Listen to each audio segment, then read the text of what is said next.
alat kerajaan Goa asal Patalasa.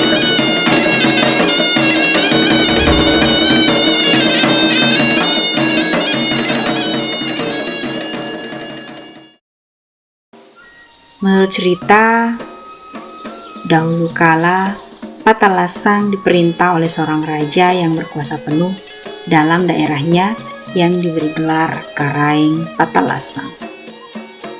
Berita yang sampai pada kita bahwa raja yang terakhir belum juga beragama Islam bernama Daeng Malote dengan gelar Dampanga Ripatalasang. Beliau mempunyai 2 orang putri. Pertama bernama Dalek Tawe dan yang bungsu bernama Balombambaya. Setelah Dampanga Ripatalasang meninggal, beliau dikuburkan di kampung Patalasang dan digantikan oleh putrinya Dalek Tawe dengan gelar Kare Patalasang. Bersama dengan itu, Raja Goa juga masih bergelar Kare yang secara berangsur-angsur menjadi besar karena merebut daerah-daerah sekelilingnya termasuk juga Patalasang. Kemudian Patalasang menjadi Bate Salapang di Goa. Sekali peristiwa, menurut cerita, suatu waktu Raja Goa ingin berkenalan dan bersahabat dengan Dalek Tawe Kare Patalasang.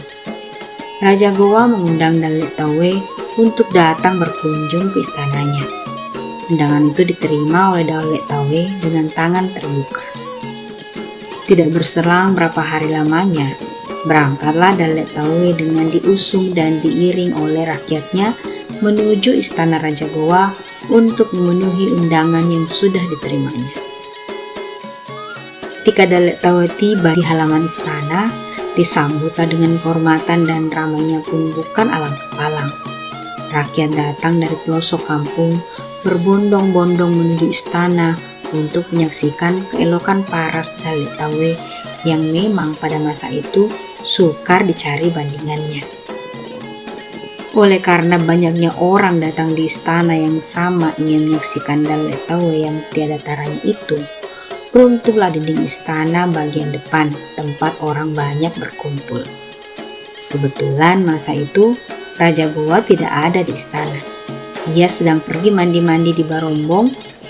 Yang tinggal di istana raja pada waktu itu hanyalah permaisuri raja dan dapat menyaksikan rakyatnya disebabkan oleh kunjungan Dalek Tawe. Selain itu, kebetulan pula permaisuri barusan juga menyaksikan roma muka Dalek Tawe. Karena memperhatikan parasnya yang demikian elok, menyebabkan permaisuri merasa kekurangan. Lalu timbul perasaan khawatirnya dan tak sudi memandang Dalek Tawe lama-lama. Sekalipun Dalek Tawe sudah berada di hadapan istana. Lalu diperintahkannya penjaga istana supaya Dalek Tawe dipersilahkan dengan hormat kembali saja ke negerinya bersama dengan para pengikutnya, sebab Raja Goa yang akan dikunjunginya tidak ada di istana. Adapun yang menyebabkan permaisuri bertindak demikian lakunya karena melihat wajah Dalek Tawe yang amat cantik dan elok parasnya melebihi kecantikan dirinya sendiri. Kunjungan Dalek Tawe nyata-nyata ditolak oleh permaisuri karena khawatir kalau Raja Goa sesudah melihat dan menyaksikan parasnya mungkin terjadi kelak hal yang tidak disangka-sangka dan jauh daripada yang diinginkan oleh permaisuri sendiri. Mendengar titah permaisuri yang disampaikan oleh penjaga istana, maka marahlah Dalek Tawe karena ia merasa dihina oleh permaisuri. Lalu ia mengutuk putri-putri raja dan keturunannya kelak akan menjadi buruk roma mukanya. Kutukan Dalek Tawe yang sudah diucapkannya itu adalah sebagai jawaban atas tindakan permaisuri raja karena tidak menerimanya masuk ke istana. Dalek Tawe menganggap salah satu penghinaan besar atas dirinya. Kemudian Dalek Tawe pulang ke negerinya bersama semua pengiringnya dengan perasaan kecewa dan tidak akan cepat lenyap ingatannya. Beberapa tahun kemudian, Dalek Tawe meletakkan jabatannya lalu digantikan oleh saudaranya yang bernama Balombambaya sebagai Kare di Patalasang. Tidak berapa lama setelah kejadian itu, Kerajaan Goa berperang dengan Kerajaan Bone. Kerajaan Goa mengalami kekalahan besar dalam pertempuran dan semua pasukan Bati Salapanga yang menjadi rombongan Raja Goa menyerang Bone. Semua kalah. Pun Raja Goa sendiri tewas dalam pertempuran itu dan mendapat gelar Karaeng Tunibatta sesudah mangkatnya. Ceritakan, setelah Dale Taue berada di Patalasang dengan perasaan kecewa, hilanglah keinginannya akan tetap memegang pemerintahan karena selalu digoda oleh perasaan penghinaan permaisuri Raja Goa. Keinginan akan mempererat persahabatan antar kerajaannya dengan kerajaan Goa, beliau juga segan. Oleh sebab itu, ia berusaha mempercepat meletakkan jabatannya.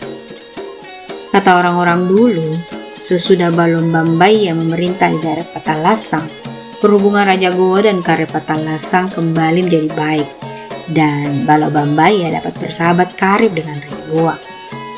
Sewaktu Raja Goa mendapat gelar Karaeng, Balo Bambaya dengan persetujuan Raja Goa digelar pun Karaeng.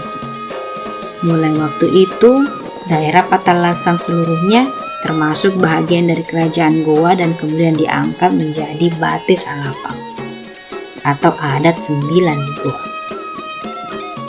Pada zaman Raja Goa, sesudah Karaeng Tunibatta mengendalikan pemerintahan di Goa, ketika semua Bati Salapang berkumpul di istana raja membicarakan soal-soal pemerintahan dan hal-hal yang menjadikan kekalahan dalam penyerangan kerajaan Bone, diketahuilah dengan nyata bahwa Gaukang Kare Patalasang adalah Cindea. Setelah itu Raja pun memintanya kepada Balo Bambaya. Atas persahabatannya, ia pun tidak keberatan.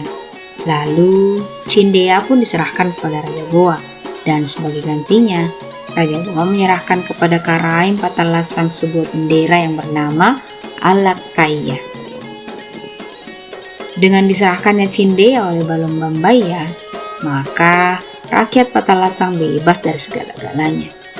Sejak itu, yang menjadi Karaeng Patalasang turun-temurun adalah keturunan Balom Bambaya, kecuali yang menjadi Karaeng di Patalasang setelah Belanda berkuasa.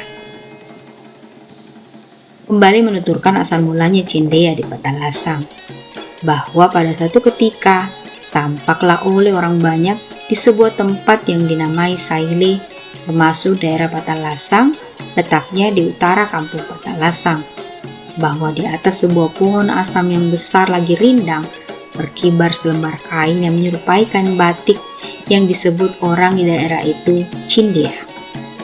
Sesudah terlihat, maka tersiarlah berita yang menggemparkan penduduk daerah itu. Lalu berkerumunlah orang banyak datang menyaksikan dengan maksud, ada yang hanya ingin menyaksikan semata-mata, ada pula yang hendak memilikinya. Oleh karena besarnya batang pohon asam itu, seorang pun tidak dapat memanjatnya. Mereka tidak dapat memeluk batangnya. Tapi biarpun demikian, rakyat makin bertambah banyak juga datang di tempat pohon asam yang lebat lagi rindang itu, serta berkumpul di bawah naungannya sambil menanti datangnya angin yang kencang dengan harapan kiranya dapat menerbangkan kain Cindea dari tempatnya berkibar di atas pohon asam yang besar itu. Oleh kejadian ini yang mereka anggap luar biasa benar, menimbulkan sangkaan bahwa benda itu adalah benda ajaib yang didatangkan oleh Dewata di Kayangan sebagai rahmat pada raja dan kepada rakyat di daerah Patalasang juga. Lalu mereka mengerahkan bunyi-bunyian sebagai penghormatannya, kemudian dipalunya gong, gendang, seruna atau kui-kui, dan sebagainya di bawah pohon asam lagi rindang itu, yang tak ada lagi pohon ketika itu yang menyerupai besarnya di Patalasang. Biarpun rakyat sudah berlalu demikian, tapi benda itu tetap juga tersangkut di atas pohon asam dan berkibar seakan-akan dihembus angin kencang dengan menampakkan coraknya yang penuh dengan tulisan-tulisan yang amat menarik para pengunjung dan penggemarnya. Entah berapa lama berkibar di atas pohon asam itu dengan mengharukan penduduk sekitarnya yang berkerumun menyaksikan keindahan itu. Tiba-tiba, di luar dugaan mereka, Cindea menghilang dari pohon asam itu. Oleh karena itu, maka sibuklah mereka mencari kemana perginya. Kemudian, tampak lagi di atas pohon cempaka di tempat yang dinamai Mamampang di sebelah utara Patalasang. Pohon itu tumbuh di sebuah delta di sebelah selatan kampung Saile, tempat yang mula-mula dihinggapinya. Melihat kejadian itu, lalu berlarian menuju tempat itu, meninggalkan pohon asam tadi dengan memalu gendang, gong, dan serunai, serta bunyi-bunyi lainnya. Setelah mereka tiba di tempat yang dituju, lalu berganti-gantilah yang pandai memanjat menaiki pohon cempaka itu. Tapi tidak seorang pun yang dapat sampai di dahan tempat Cindea berkibar. Oleh karena bermacam-macam rintangan yang tidak diketahui dari sebabnya yang nyata. Tapi Cindea tetap berkibar dengan megahnya di puncak pohon itu, seakan-akan kain bendera yang sengaja dikibarkan di tiang susurannya. Beberapa hari kemudian, terjadi lagi hal yang mengherankan dengan lenyapnya Cindea di pohon cempaka tempatnya berkibar. Kemudian dapat dilihat lagi berkibar di atas pohon kayu yang besar yang dinamai daerah itu Taing, yang tumbuh pada sebidang tanah dekat sebuah sumur di kampung Patalasang. Dengan kejadian-kejadian ini, beralih lagi orang banyak yang sibuk mengikutinya ke tempat itu. Sedangkan gendang, gong, dan serunai tidak ketinggalan turut dibunyikan. Dipalu dengan lebih bersemangat dengan amat riuhnya. Tiba-tiba turunlah Cindea dengan sendirinya dari atas pohon taing itu. Penduduk menyambutnya dengan penuh kegirangan. Kemudian diantar dengan segala upacara kehormatan dengan diiringi gendang, gong, dan serunai yang dipalu sepanjang jalan menuju ke rumah Danle Tawe. Setelah tiba di rumah Danle Tawe, diadakanlah pesta besar-besaran sebagai tanda kegembiraan dan penghormatan atas penyerahan Cindea. Mulai pada masa itu, Cindea dianggap sebagai bendera berhikmat dan dijadikan sebagai lambang kebesaran Karaeng Patalasang. Demikianlah cerita mula didapatkannya Cindea yang kemudian diserahkan kepada Raja Goa dan diganti dengan Alakkaya. Di dalam rumah Karaeng Patalasang sekarang masih ada tersimpan bendera kerajaan Alakkaya pada tahun 1905 ketika Gubernamen Belanda menaklukkan Goa.